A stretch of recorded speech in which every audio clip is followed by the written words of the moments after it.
Meaning of deformation. Deformation. Deformation. Deformation. Deformation.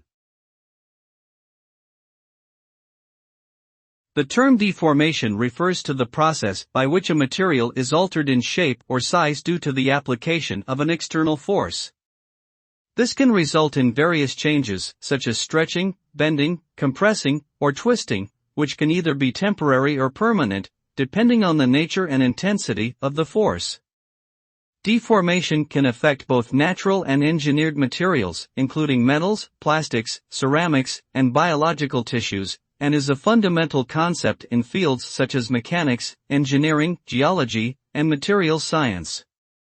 Proper understanding and management of deformation can ensure optimal performance and safety of various systems and structures.